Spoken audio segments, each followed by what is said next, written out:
Les vidéos de l'océanographe Cousteau, qui présentent la vie sous-marine dans les années 1950, nous montrent bien que la vulgarisation scientifique par la vidéo n'est pas une invention du XXIe siècle. La vulgarisation existe depuis longtemps, et sa première forme n'était absolument pas la vidéo. Retraçons ensemble l'histoire de la vulgarisation pour comprendre son évolution et le résultat que nous en avons aujourd'hui.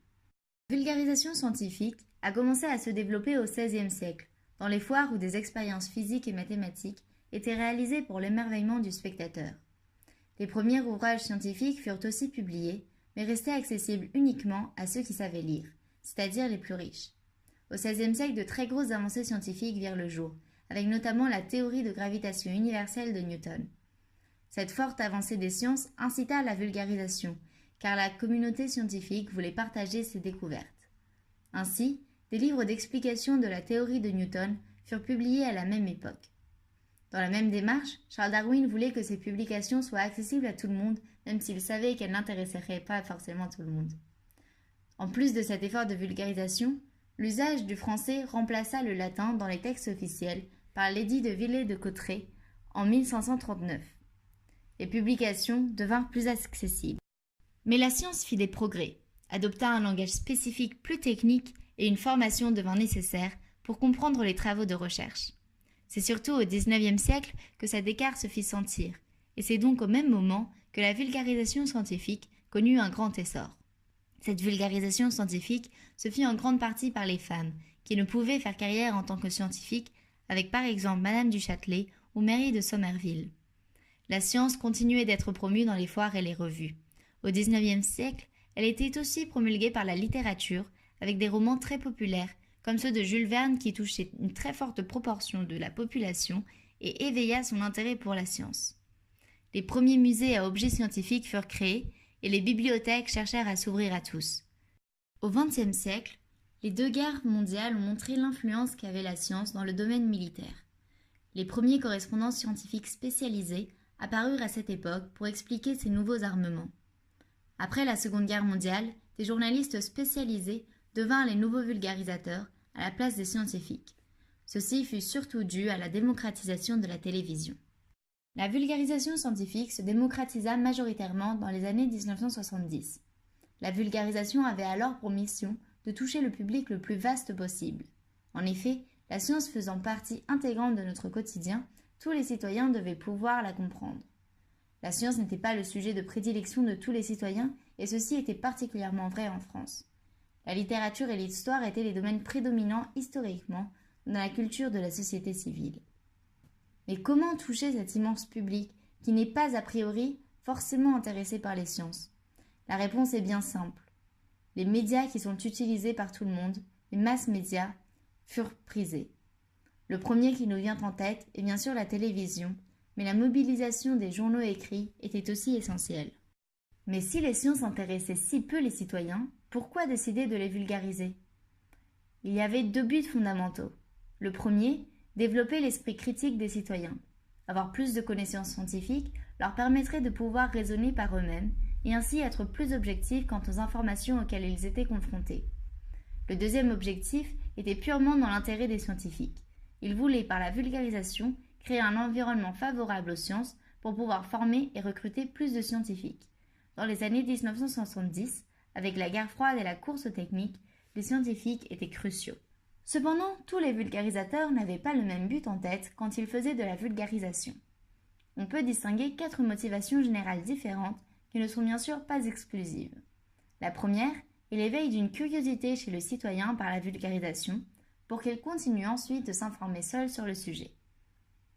Plutôt que de vouloir mettre le citoyen sur un pied d'égalité avec le scientifique en l'incitant à mener ses propres recherches, la deuxième motivation serait de susciter un émerveillement pour les sciences en les spectacularisant par la complexité de certains problèmes ou en touchant des sujets très abstraits comme la physique quantique. Le citoyen est attiré par la science mais continue de la voir comme une boîte noire fascinante mais incompréhensible. D'autres scientifiques vulgarisent la science pour transmettre des connaissances, qui certes ne sont pas absolues puisqu'elles doivent pouvoir être comprises par le public le plus large possible, mais elles peuvent être approfondies si le citoyen en a l'intérêt et la motivation. Enfin, la vulgarisation scientifique peut avoir un but critique et militantiste. Une connaissance de la science par tous les citoyens permettrait, quel que soit le domaine, de pouvoir critiquer les chiffres qui sont donnés dans les statistiques, des publicités ou des articles par exemple. La science ne devient alors qu'un outil de vérification de données.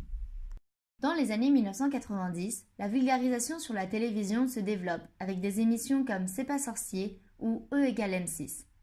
À partir des années 2000, on commençait à se développer des blogs de scientifiques, comme le Café des Sciences, en 2006, qui connaissaient les premières interactions directes entre l'auteur et le lecteur et les lecteurs entre eux, dans l'espace dédié aux commentaires. Mais le 14 février 2005, en Californie, YouTube est créé.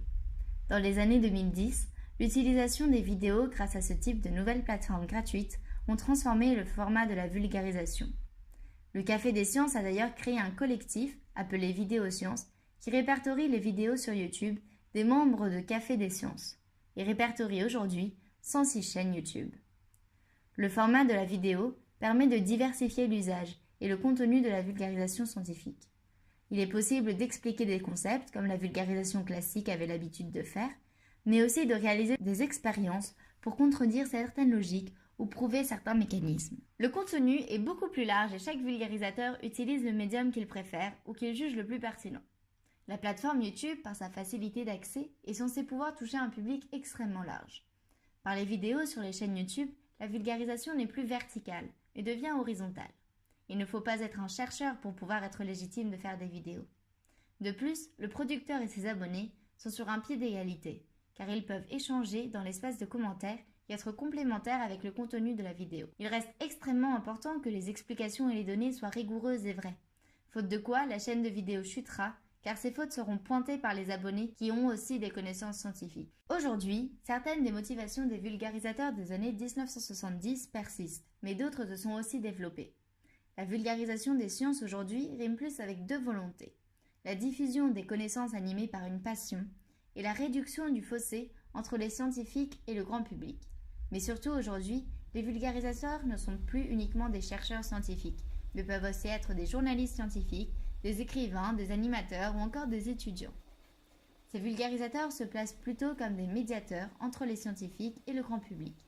Ils traduisent le vocable scientifique qui est souvent très complexe et démotivant lorsqu'un non-scientifique veut essayer de se plonger dans certains travaux. Ils veulent aussi pouvoir rassurer les citoyens qui se méfient des sciences en les démystifiant. Cependant, ils ne ciblent plus forcément la totalité des citoyens, mais un public déjà intéressé qui a souvent déjà quelques notions de base. Le rôle de formation de citoyens critiques et objectifs reste toujours présent. Finalement, la vulgarisation scientifique a connu un long parcours et plusieurs formats pour aboutir aujourd'hui aux vidéos sur YouTube. Les missions qu'avaient les vulgarisateurs ont-elles été accomplies? Le fossé entre savants et profanes reste toujours présent. En mettant en place des vulgarisateurs ayant un rôle de traduction, cela a d'ailleurs encore plus renforcé ce fossé. Mais en même temps, est-il bien réaliste de prétendre que la vulgarisation scientifique peut combler les connaissances mûries pendant de nombreuses années d'études? Cibler les citoyens, c'est aussi soldé par un échec. Tous les citoyens n'ont pas d'intérêt initial pour les sciences, et cet intérêt est difficile à susciter. Ils ne cherchent que des connaissances qui pourraient leur être utiles dans leur quotidien, ce qui n'est pas le cas de tous les sujets scientifiques. Cependant, les sciences sont aujourd'hui beaucoup plus présentes dans la culture populaire qu'en 1970. C'est d'ailleurs souvent grâce au pouvoir de l'image, et donc de la vidéo, que cela a été rendu possible. Mais comment devrait-on évaluer la réussite ou non de la vulgarisation? En regardant le nombre de vues? En regardant le nombre de personnes posant des questions pertinentes? Le nombre de personnes amateurs de sciences se rendant à des événements scientifiques? Les critères sont très durs à fixer et ne donnent absolument pas les mêmes résultats. La vulgarisation a donc elle aussi connu un progrès en parallèle avec le progrès scientifique.